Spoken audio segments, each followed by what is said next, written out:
what's up? Welcome back to another episode of the CEO Pulse podcast, where you get the real, the raw, and the mind of entrepreneurship. Hitting it off again with another Mindset Monday series, and with my co-host Justin Thorstad.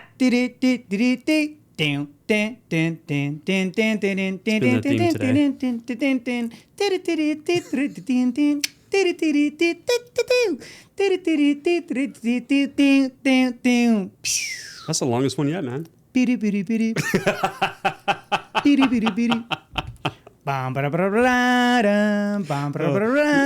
losing audience as we speak.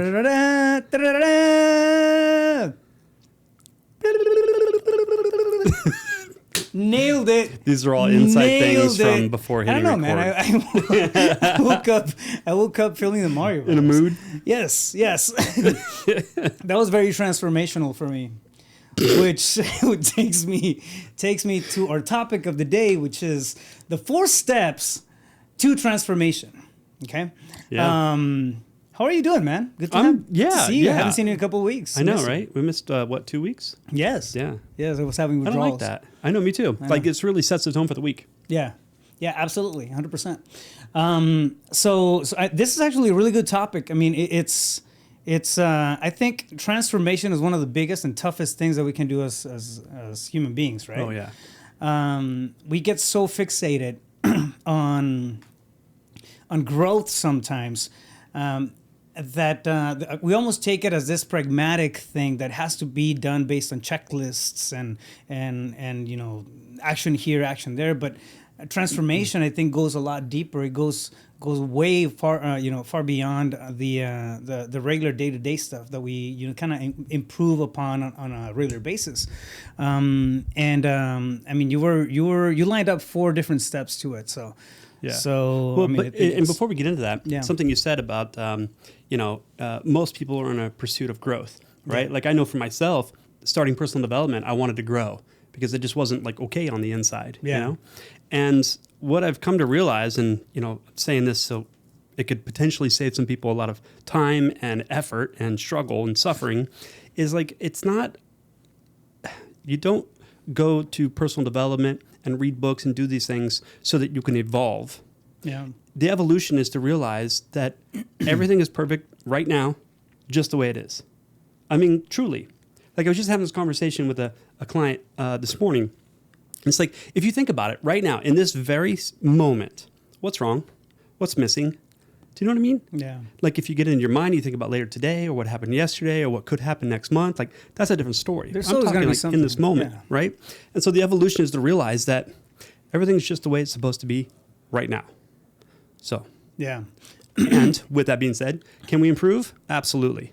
And so that's what we're going to give you is some steps to create that transformation if you're courageous enough. Ooh, I mean, that's a challenge. Well, yeah, because this isn't easy. Yeah. It's simple. It's not easy. Yeah. Transformation, I mean, it's again, it goes beyond the regular. I think it calls for a different level of us, right? Yeah. Well, that transformation, that's why we say transformation, not the word change, is because if you think of it like metamorphosis, a caterpillar goes into the cocoon and it liquefies and then turns into something more beautiful, right? Yeah. So transformation is really kind of a destructive process. It's taking the old model, deconstructing it, and creating something new. Like, whoever's excited about that, you might need to be medicated. No, you know what I mean? Like, it's a destructive process. It really is.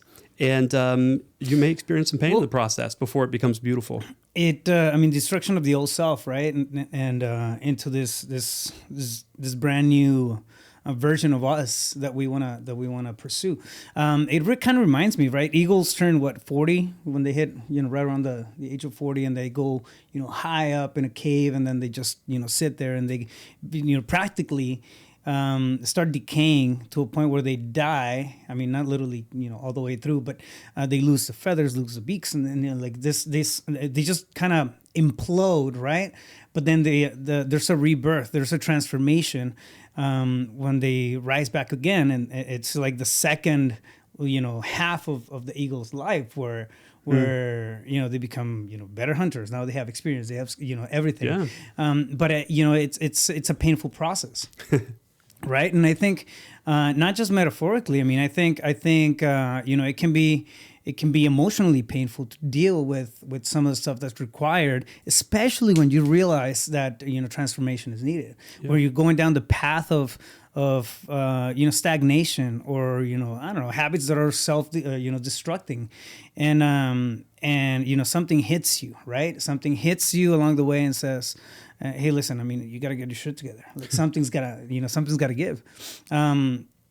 So, not to oversimplify, but I think, the 4 steps that you laid out here, I mean, they make a lot of sense, right? Which is the first key, or the first key point of even tapping into the concept of transformation, of where we're at to where we want to be, right? Is to become sick and tired, right? Of where you are. 100%. Yeah, you got to realize that in order to start a transformation, you've got to get to the point where, I can no longer accept what is. The pain of staying the same far outweighs the pain of what it's going to take for me to shift. Because that process isn't easy. Your mind, your body, that have been conditioned with this old way, they're going to fight, scream, kick, claw to keep their survival. Yeah. And here you are wanting to recondition. They're not going to go easily.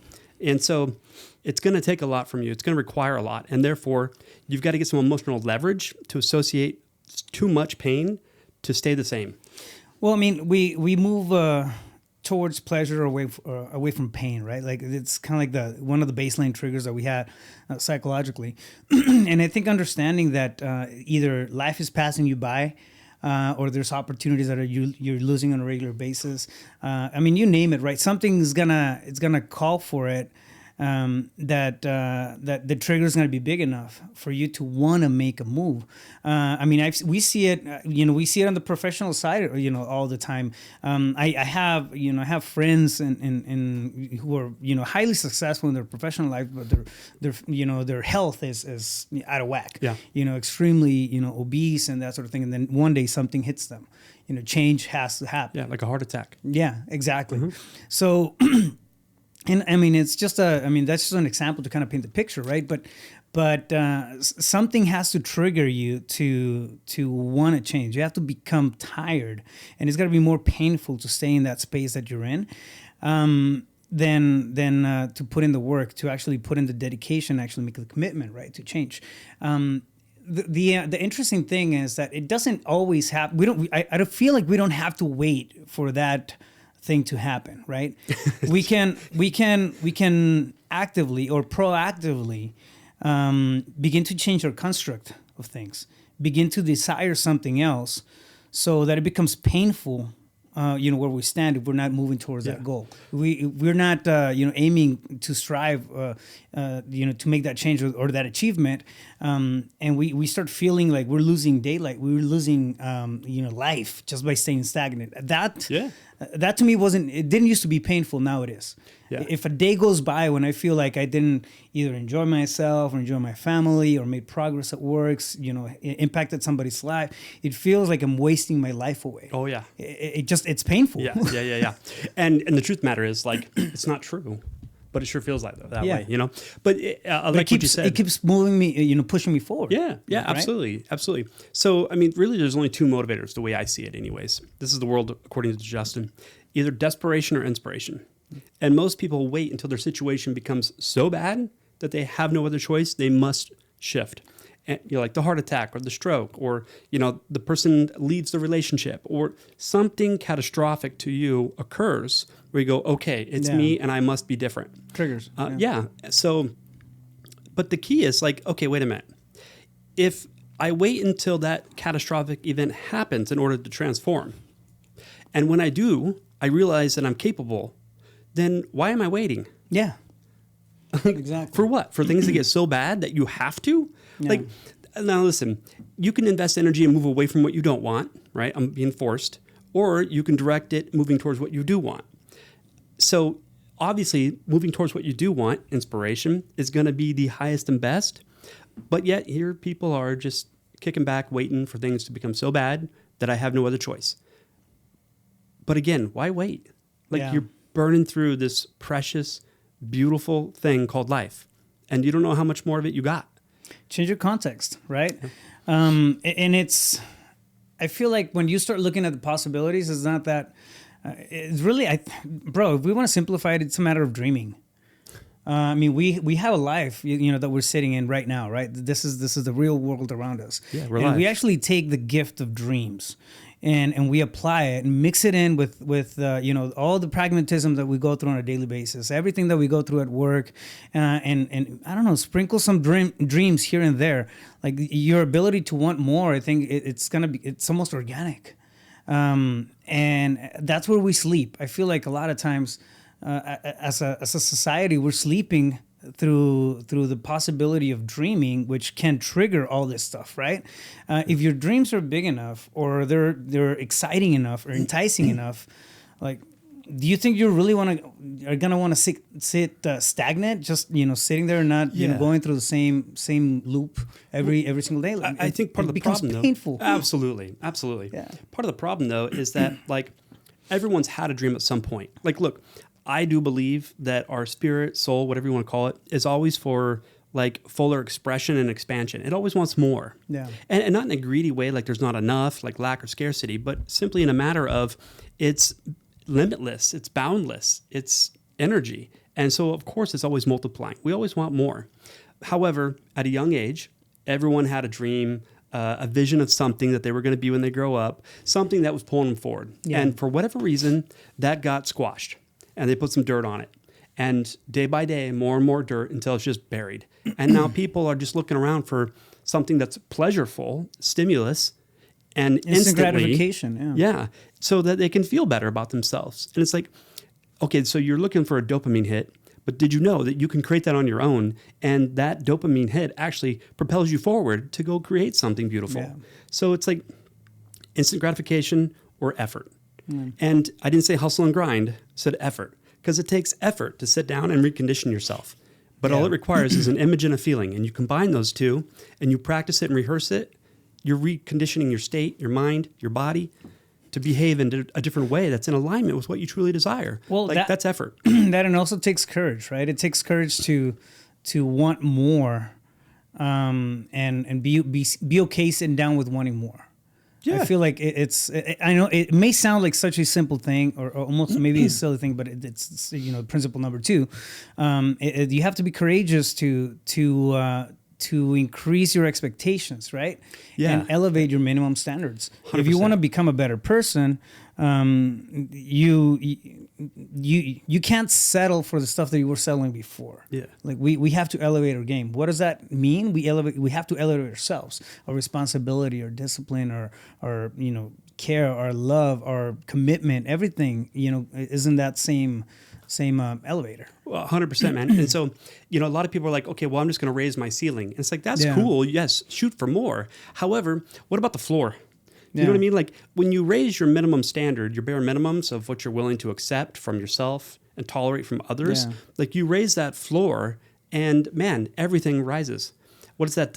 When the tide rises, all boats lift or something. You know what I mean? It's like, man, you elevate everyone else around you when you do that process and you feel better. But it does take courage. And to just remind everybody, courage is not the act, if you will, of being fearless. It's about feeling the fear and being scared, but moving forward anyways. Doing it taking anyways, action. Yeah, like why do you... so many people are making choices, big choices, off of how they feel in that moment of the choice. And it's like, oh, great. So you're allowing your body to run the show. Your mind, not who you are, the thing you have, who never gives you great advice, it and your body are determining those big decisions because of how it feels. Or, and I'm not saying like intuition and feeling into it. I'm talking about in the moment, the mood that you're in. And like, that's why so many people have such mediocre results. Yeah. Is because they don't feel inspired. They don't raise the floor, their standard for themselves to like realize that I'm in here and I'm deciding. I take control, true choices, things that are in alignment with me and what I want, and fuck my feelings. So that takes me to another thought here. I was doing a coaching call earlier with a student. We were talking about belief. We're talking about believing that we can do more. He went to a seminar this weekend, and I asked him, "Okay, did you bring back, a couple of good golden nuggets?" He goes, "Well, one thing that I realized is that I have to surround myself with people who are already doing the type of stuff that I want to do." Right? I was like, "Yeah," and that's it's a lot of times we miss that, and I know I missed it for years. Right? So that's one, right? But then we get into this state of planning and kind of raising the ceiling, like you said earlier. And okay, I want to do more. I want to make more money. I want to whatever, right? And you have this blueprint almost laid out, of this roadmap. You can get to a point where you plan out the actions and everything makes logical sense. And maybe you have the commitment, you have the willingness to do everything and try it out, but the belief is off. Yeah. The belief is off. It's gonna be a grind. Exactly. So that's a lot of times that can be the challenge, right? But that's also part of it. It's a part of adopting that emotional buy-in into this transformation that we're looking for. We have to be clear on not just the results, but the person that we want to become. What does that look like? Right? What does that type of personality demand? And we have to embrace with all our heart and our feelings that we can become that, right? Yes, totally. So here's the deal. Like, most people want a bulletproof, solid plan before they even get into action. Yeah. And that's because they're putting their faith in the plan. And it's like, don't you realize if you've never done this before, you've never experienced it, how the hell do you know what it's going to take? And like, you're going to learn real fast that your plan, it looked good on paper, but it's not applicable 100%. And so you got to pivot. You got to course correct. You didn't take into consideration this like obstacle and all these different things. And you got to change your plan. And then that's when people give up. Why? Because there's no belief. And there's stages of belief. You got to believe that you can get it. And not just that, but so people like, okay, I think I can, right? And then they move into action and it's like, okay, I believe it's on its way. And either one of those levels is not enough. Like, before you even get started, my best advice, just based on experience of myself and hundreds of people that I've coached, like, you've got to develop, meaning generate and cultivate the belief that it's already here now. So before you get started. 100% agree. I feel that can be easier said than done. Sure. Right? Without practice? Yeah, how do you go about it? Break it down. Okay, so it's really simple. Like, if you start with the understanding that your mind cannot discern the difference between that which you experience and that which you imagine. And I could walk people through an exercise on that really quick. Like, it's true. And I know you know it's true because you've had a dream before. Whether it was a great dream and you woke up excited, happy, whatever, or it was a horrible nightmare and you woke up crying, sweating, scared. What happened? You didn't actually experience that. Yeah. But it felt like it was real. Felt like you did, yeah. What's the difference between a dream, which is unintentional, unconscious, really, or sitting your ass down and saying, I'm not getting up until I've reached that state where in my imagination, I'm experiencing it in the now. Yeah. What's the difference? Oh, one takes effort. And you're not willing to invest that amount of time into you and your greatness and your future so you can define who you're becoming that by that future? And the clarity that we need. Oh, my God, yeah. That clarity that we need to become. Totally. I mean, you think about it. Yeah. If you take, like, your favorite actor or actress or your favorite sports person, the GOAT, right? How the hell did they get there? Why are they so great? Because they've practiced. Yeah. They've rehearsed it so many times, right? Okay. So if it works for them to accomplish what they want and they're the greatest of all time, according to me, right? What am I doing to mentally, emotionally rehearse that future success as if it's here now so I can recondition myself? Like, you got to understand, when you learn something, you got to realize, okay, my way's not the best way, or it's ineffective and it's not working. I got to unlearn that, relearn something new, get into action with it, and then have its unfoldment. And then I'll understand I really don't know shit and it's time to go learn some more. Yeah. You know what I mean? Like, if you want to earn more, you got to learn more. 100%. I agree with that. Also, I think it also becomes a matter of looking at stacking the wins, right? Like, sometimes the belief it's easier to see if you intentionally look at it. if you intentionally look at how much you're progressing, how much you're improving, if you sit down today and like one thing, for example, that I do, and I do this on a daily basis. I'll set out my day the day before, and I'll okay, tomorrow I'm gonna be doing this. I'm gonna be I want to meditate about this. I'll break it down to that degree, right? And I'll give my space, my personal space around, this time, whatever. So I lay it all down, and it doesn't take me long. At this point, I've done it, so often. Wait, what? Like, okay, cool. You practice, and it takes you less time? Yeah. So the point I'm trying to make is you the more repetitive it becomes, the easier it is to catch. Like now, it's stuff that it's almost redundant, you know what I mean? But it like I didn't see it as redundant before. Yeah. Why? Because now it's just part of my behavior. Yeah. We build that in there, and we make a practice out of recognizing little wins. Like, okay, what did I do yesterday? I moved the needle. Like, shit, that was really good. Okay, cool. I'm patting myself in the back. Resourcing yourself. Exactly. So I mean, it's easier for us to have that conversation with ourselves than it is to go, hey, what do you think about this? Can you pat me on the back because I did really good? Can I get a gold star today? Yeah, you know what I mean. So it's that self-awareness on the stuff that props us up, and it's okay to be self-loving that way. It's okay to tell yourself 100%. You did a fucking killer job. Yeah. It's okay that you're having that conversation with yourself where you're pushing yourself forward, where you're propping yourself up, you're giving yourself motivation, right? Sometimes people don't say it. Doesn't mean they don't feel it, or it doesn't mean that the impact is not there. It's up to us to take that into our hands. It's as an well. inside It's job. like, hey, listen.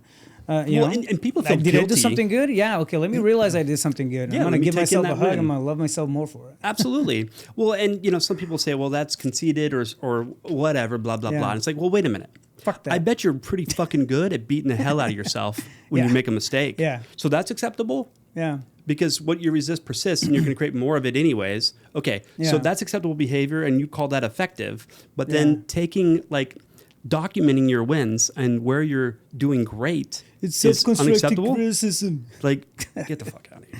No, so it's okay to love yourself that way, right? And whatever you do, like, it's got to be consistent with that person that you want to become, 100%. With the personality that you want to bring forth to create that transformation within yourself. It's part of that transformation to love ourselves.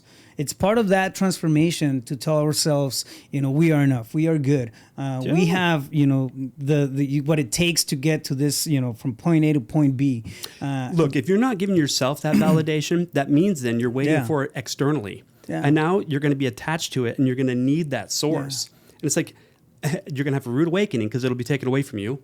Like it's just inevitable because our Creator loves you enough to give you that awareness and lesson that you are the source of anything that you require. This takes me back to the concept of personal power. We're so ready to give that away, a lot of the times. Just give the personal power away. Personal power when it comes to smiles, to joy, to self-satisfaction, sometimes life dreams. You give those away because they don't fit into, somebody else's, I don't know. Approval, yeah. So again, external validation. And yet, exactly. And then yet becoming that person, becoming that master of ourselves. Not that we ever become master of ourselves, because I don't think I'll ever be done knowing me. You're not going to arrive. No, I don't think I'll ever be done, understanding who I am. Why? Because I'm always evolving. Like that's it's beautiful. That's fucking exciting, man. It's a beautiful thing. Yeah. We have to go back and create awareness around that, right? The personal power is personal. It's something that's yours. It's something that you can't give out to anybody. Your mom, your dad, your kids, your thing. No, it's your thing. It's your space. The beautiful thing about that is that when we own it, when we have a grasp on it, right? It's almost as if everything around us gets into a state of balance. Why? Because we understand where we're operating from. We understand who we are. We understand what road we're in. You may not be the person that you need for that transformation to happen yet, but it doesn't mean that you're not going to get there, right? Totally. What's going to get you there? Your own personal power. So. Well, absolutely. So to develop the personal power and in order to create transformation, like you'd have to sit down and articulate what that even looks like. Do you know what I mean? I was just, again, having this conversation this morning. Like, you talked about awareness, right? Okay, so great. I know the ineffective behavior patterns or conditioning programming that I have. And so when I get into motion and all of a sudden I become aware that, I'm doing it again, that ineffective thing, behavior. Okay, great. I have awareness. But now what? Do you know what I mean? Like awareness, nothing changes until you have awareness. But just because you have an awareness doesn't mean anything's going to change. You know what I mean? Like you can't walk into Starbucks and say, hey, I had an awareness today. I'd like a cup of coffee. Like you can't buy anything with awareness. Yeah. Do you know what I'm saying? Okay, so when I have the awareness, now what? I'm going to have to be different. I got to think different about this and myself. I got to feel different and I got to act different. So when I have the awareness, I got to resource myself to know what to shift to in that moment. Yeah. Otherwise, nothing changes. And I think that it actually gets worse if you don't take the time consistently to sit down and draft out to define what that change looks like. Because if you have the awareness and you're always catching yourself on where you're ineffective and insufficient and you're not switching, well, now you're just stacking on like more and more validation and evidence that you suck and you're insufficient and you're not capable. It's like you're causing more damage. So to sit down, rule number 3, consistently and refine that, define that. Like it's always evolving, right? Yeah. Because who you think you want to be tomorrow, today, like is going to change tomorrow. You know, one thing that I like doing, I have, I don't know, journal after journal after journal. I have dozens of them at this point. And I like going back to like the really old ones. And I'll see what I wrote, and it's like, what the fuck was I thinking? Yeah. But in the moment, you're like, oh my God, this is profound. It felt like I'm a fire. But it's a beautiful progression, I think, right? It's an evolution. It is. I mean, it's going into this, or growing into this bigger, better version of me. I mean, I like to think so. So, but yeah, and once you have that, once you have the idea, and you realize that that transformation, if you want it, it's doable, and you have the ability to move from where you're at to this ideal space of what you want to become, and you don't take action, you're gonna feel guilty every single day. Oh yeah, you're gonna feel. It's kind of like the person who signs up for the gym. Now they signed up for the gym, they're super excited day 1, and then day 2, maybe they went. Day 3, they didn't go. Day 4, they didn't go. Day 5, they didn't go. And now they're thinking, I'm missing and they feel, they have that guilt because they haven't been. It's the same thing. So that sense. Now the change is out there. Yeah. Exactly. That version of your life is out there somewhere, waiting for your ass to take some action. And it starts to eat you up from the inside. Yeah. That's the worst poison there is. And if you're listening to me right now, and you're sitting on that boat, cut that shit out. Stop it. But it just goes to show, like you talked about the gym, right? Yeah. How you do one thing is how you do all things. Like what you do here in this department is what you do there in that department. It's how you do all things. And people say, no, it's not. I'm only that way with this. Bullshit. No. Like you're just not aware of yourself enough yet. And so it's like that level of consistency. Now, a lot of people say discipline. And I don't like that word personally because when I was a child and I was disciplined, that was never a good thing, right? So like I have a negative relationship to that word. So who wants to practice being disciplined when it's not a good experience? But consistency, that's different. Anybody can be consistent. I mean, you consistently already do things consciously or unconsciously that are habits, right? So it's about just reconditioning. Well, that's going to take consistency. And I think with consistency, like the key is you'd have to love yourself enough to be consistent. Yeah. Like when you don't feel like it in that moment, the mood's not there, you're doing it anyways. Why? I'll make it easier. And because I'll make it easier. But yeah, so like the thing about it is, well, no one's going to know if I don't go to the gym. Like, but you're so dead wrong because the most important person, the only person that matters, does know that you didn't go. You, right? And then it chips away at your self-esteem. It chips away at everything, and then it becomes harder every single day to get back on track. So I mean, the conversation of self-love is always out there, right? Like, it's a fact that some people don't love themselves enough to make a transformation, make a change. So Clearly. if you're on that track where you feel like that self-love, that self-empowerment is maybe lacking a little bit, you don't even have to have that love for you yet. Maybe something that you're working on, right? Something that you're cultivating right now. And I mean, if that's the case, that's probably why you're listening to the podcast in the first place, right? One would assume. But have love for that version of yourself that you want to become. If you love that enough, it's gonna pull you towards it. If you spend time crafting what that looks like, if you spend time feeling and filling in those shoes, and really create this bright vision of what that is, right? You will fall in love with it. You will fall in love with that version of yourself that you're striving to get to, and that's gonna pull you, as opposed to you trying to carry this weight and push it forward. Well, not that. If I can take that one layer deeper. Falling in love with that future version of yourself, yes, that can pull you forward to stay consistent. But what if, call me crazy, just entertain it for a second.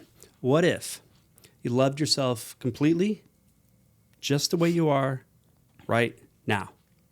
Right now, like, and people go, no, I can't. I'm overweight, I'm broke, and da-da-da-da, like all these problems. Like, I know, you're in resistance to it, and you want more, and it's not working.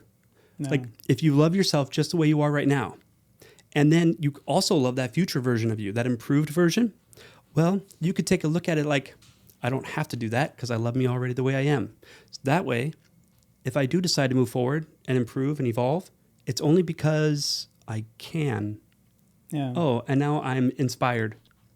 So, like, again, wait till it gets so bad because I'm not enough and this hurts, which is a good motivator. But you can, as you get into action and you build that consistency, you realize I was good just the way I was, and I'll always be. No matter where I am, no matter what my results are, I love me completely. Everything is just fine. And so I'm going to improve because I can, because I want to have a new experience. It's not all about having great results in life. I mean, yes, that's part of the equation, but what's the experience you want to have along the way? Man, I think so many people lose sight of that. Honestly, for me, it's all about experiences. Right? Like 90, what else maybe is there? 90% of the stuff that I'm doing on a daily basis is because of the experience. Well, yeah, but I mean, I like nice stuff, but the fact that I'm in that space or in that track, right? It pushes me over to results within the stuff that Hey man, have you ever had really great results? That I want to operate, but you're like the process just feels so mundane and boring and terrible. Yeah, like that's no quality of life. Yeah, it's all about the experiences. Yeah, and then fourth step is to be fully committed. That was my favorite one. Fully committed. Yeah. So did you want to say it? Did I jump the gun? No. Did I beat you to it? You call out the. You can say it. You can say it again. No. Say it again. Say it. Be fully committed. Now, let's talk about commitment for a minute. Make sure we're using the same definition. There's what people would call different rungs of the ladder for commitment. Yeah. And I believe we've talked about this in past episodes. But to me, there's only one rung of the ladder, and that is fully committed, which means the willingness to do whatever it takes. Yeah. Now, so long as it's legal, moral, ethical, obviously. But some people say they're committed, but they're committed until something goes wrong, they don't get what they want, they get rejected. Or, you know what I mean? It's like, that's not committed. If you're willing to quit, you're interested. Yeah. So you're either interested or you're committed, and that's all in and whatever it takes. I was having this conversation earlier. Like, do you know who makes some of the best entrepreneurs? Addicts. You think about it. And by the way, an addict is not just to a substance. It's any behavior that brings short-term pleasure, relief, escape, but negative long-term consequences and your inability to give it up. So with that definition, who's got an addiction? A lot more people than you think, including maybe even you. So, but people that are recovered addicts from, let's say, a substance, like you got to understand something. Those people will stop at nothing to get what they want. That's commitment. Now, we can argue that that's like not a healthy behavior, Agreed. However, if you look at the dynamic, the underlying state of being, it's whatever it takes. And that's someone that's going to win because they're not willing to quit. Yeah. The the first time I heard or that was kind of brought to my attention and made a big impact, man. I realized that I was a lot more interested in stuff that I thought I was committed to. But the first time Grant Cardone had he was having a presentation here in Phoenix, and I mean it really landed, like it landed, right? And it's outside of the sales stuff, and he's got the Grant Cardone vibes and whatnot, right? But that particular message landed, and I realized, like, holy shit, I'm interested in a lot of stuff that I'm doing. So what was and his it's message? creating. It's are you interested or are you committed? Oh, really? Okay. Yeah, and it's I was interested. And the stuff that I was interested in, that I wasn't really committed to, was creating the majority of the noise around me. It was draining the majority of the energy of my day. I sat with it for a while, and I was like, oh shit, okay, cool. Yeah. This makes sense. This doesn't make sense. Is this something that, I keep on the... You remember when I had like 12, 13 businesses? I cut back to like 6 after that. It was a vast improvement, ladies and gentlemen. No, but there was a lot of stuff, especially if you have the entrepreneur spirit, right? Like totally. you want to start off, different projects, different things, and if you don't have the bandwidth, if you don't have the systems, the processes, or the like energy is it's a limited amount when you're not operating in your lane. True, and we're interested in more items than we are items we're committed to, and like, yeah, your serial businesses, and you said something, like, because I started 5 startups at the same time, all profitable now. I think I inspired you. It's just something that made sense for the time. And anyways, like, mental bandwidth, energy, like fortitude, resilience, no quit attitude, all these things. Like, you don't know what you have available as those latent gifts inside until they're demanded of you. Yeah. So people think, oh, I couldn't do that because what the hell do you know? Have you ever tried? Have you ever gone for it? Like, committed all in, like jump off the cliff, only then will the parachute open? Or are you still sitting on your couch watching Netflix interested? 100%. You know, one thing that also happens is I don't know if it's a side effect of it, but of commitment, but things will actually stick. So what a concept! What a concept! No, they so here, like, hear me out. On a lot of stuff that I was kind of interested in making work, right? And I'm really taking a professional lane here, but this goes across the board on relationships, on personal stuff, and it's the same thing. If you're committed to your relationship, it's gonna pan out. If you're interested in it, it's probably not gonna. It's not. Yeah. So. So the stuff that I was interested in, I would have the biggest struggles just kind of getting it to move. Why? Because I was half-assing it. I mean, in reality, I would pay attention to it on a Tuesday and then forget about it and go back to it on a Friday, and then there was gaps, right? That's what I'm trying to say. And the stuff that I was committed to, I was there. I was consistent. I was just going at it. Next thing you know, this thing takes up a life of its own, and it's going by itself. It's not me trying to push the thing; it's it pulling me. So now I'm trying to keep up with it. Why? Because there was a lot of front loading and a lot of fuel and energy put into it because of the commitment level. For sure. And it's stuck, and then things are pan out right that way. But I think. Being committed is versus interested. I mean, it's not just in the bandwidth, right, portion of things. That's part of it, but also the energy, the results, the attention that we put into things. It's a total game changer. Like the quality 100%. Of life that you're gonna have if you focus on the stuff that you're committed to. It's gonna change dramatically. But so the other thing is this: like, when you take on the state of being of commitment, and you are willing to do whatever it takes to win, to succeed, legal, moral, and ethical. Yeah. What you find out, my experience anyways, has been when I take on that state and I move forward, I don't have to do whatever it takes. It's in my intention, my willingness it's already, to do so I mean, is what helps things unfold. Yeah, you're changing the, I mean, you're articulating it a little different, but at the end of the day, like it's already in your wiring, like it's in the process. It's not even a question, right? It doesn't.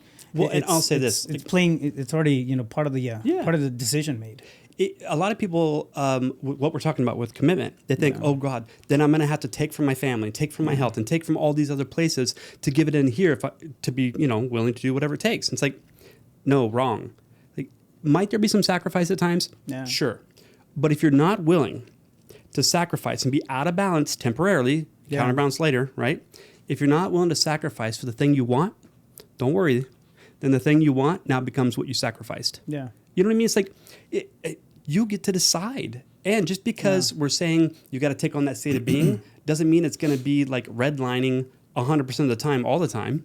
Yeah. It's temporary. There's bursts. It'll redline at points, but it's not going to. Totally. But I like what you say, hustle and grind. It's not a long-term sustainable strategy. It's a season. And it's true. There's times you got to run. And there's times you're going to rest. Yeah. So can we just get on with it? 4 steps to transformation right there. Recap.